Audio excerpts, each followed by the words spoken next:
Të nderuar shikues, përshëndetje, jeni me edicionin e lajmeve të orës 9 këtu në Radio Televizionin Publik të Kosovës. Presidenti i Këshillit Evropian Antonio Costa pritet që nesër të realizojë një vizitë zyrtare në Kosovë. Në kuadër të një turneu ballkanik, Costa në Kosovë do të takohet me presidenten Vjosa Osmani. Vizita e tij e parë në rajon që kur mori këtë detyrë përfshin Serbinë, Bosnjën, Malin e Zi, Maqedoninë e Veriut dhe Shqipërinë.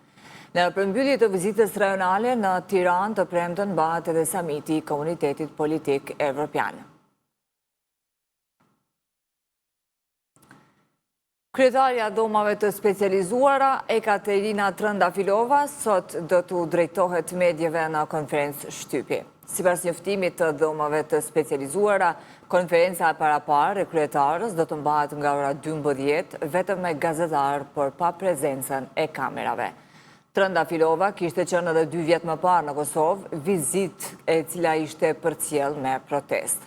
Edhe kësaj radhe, vizitën e saj po kundërshtojnë nga organizata e veteranëve të luftës së UÇK-s, duke i quajtur fyerje të rëndë ndaj atyre që sakrifikuan për lirinë e vendit. Krahas Trëndafilovës, edhe OVL UÇK-s paralajmëron mbajtjen e një konference për media. Sot në orën 10 do të vazhdoj seansa për konstituimin e Kuvendit të Kosovës. Ligjvënësit do të bëjnë përpjekjen e 15 me radhë për funksionalizimin e legjislaturës së 9.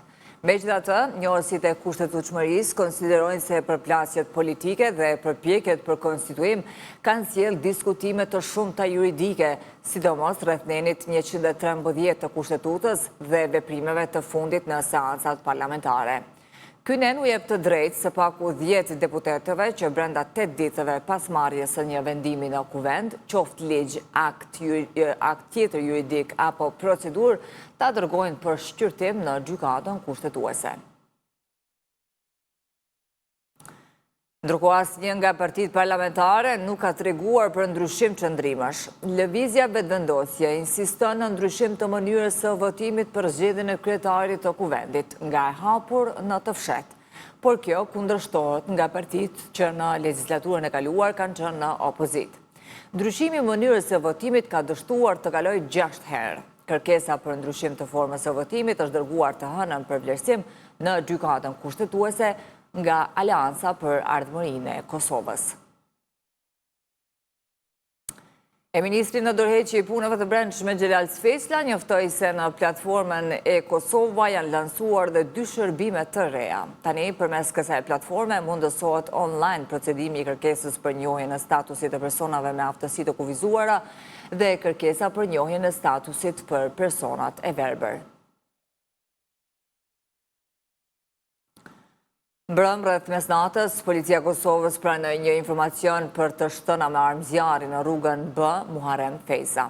Raportohet se 2 persona të armatosur me armë e të veshur me rroba të zeza kanë ikur në këmbë në drejtim të rrugës Prekazi. Policia ka aktivizuar menjëherë operacionin Unaza e Çelikt, duke bllokuar dhe shtuar kontrollet.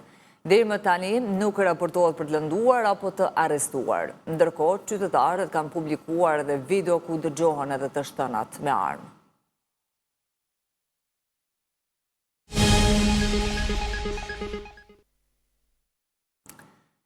Radio Televizioni Kosovës dhe mediumi jashtëm publik gjerman Deutsche Welle do ta thellojnë bashkëpunimin në fushën programore, atë akademike dhe në fushën e distribucionit. Në shkrimi 2 marrëveshjeve u bë gjatë një vizite që ushtruesi i detyrës së drejtorit të përgjithshëm të RTK-s Hysen Hundozi dhe drejtori i televizionit Trilind Gërvalla zhvilluan në selinë e Deutsche Welles në Bonn të Gjermanisë. RTK dhe Deutsche Welle kanë bashkëpunim qysh nga viti 2013. Bashkëpunimi shumë vjeçar ka krijuar dhe do të krijojë ura të qëndrueshme ndërmjet 2 institucioneve publike, të cilat do të kontribuojnë edhe më tej në përmbushjen e misionit të RTK-s për të ofruar informim profesional dhe të hapur ndaj zhvillimeve evropiane dhe rajonale. Sonte me fillim në orën 21 në Basel të Zvicrës nis Festivali Evropian i Këngës Eurovision 2025. 37 shtete nga kontinenti i Evropës si dhe Australia marrin pjesë në këtë garë të përvitshme. Mes tyre dhe Shqipëria, e cila këtë vit përfaqësohet nga grupi muzikor Shkodra Elektronike me këngën Zjerm. Përfaqësuesit e Shqipërisë ngjiten sonte në natën e parë gjysmë të 12-tit në skenë.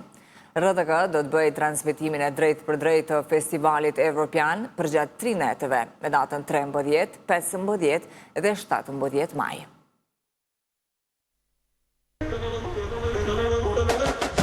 Spektakli më i madh muzikor Eurovision 2025 rikthehet me emocione, energji dhe super performanca nga i gjithë kontinenti.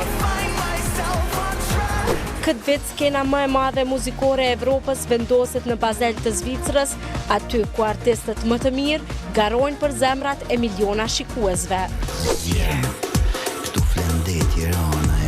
Shqipëria në këtë edicion përfaqësohet nga Shkodra Elektronike me këngën Zjerm në natën e parë gjysmëfinale më 13 maj.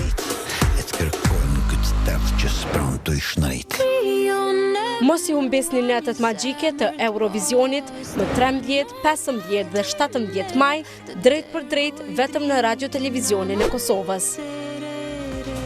Muzika na bashkon, Eurovisioni 2025 na pret.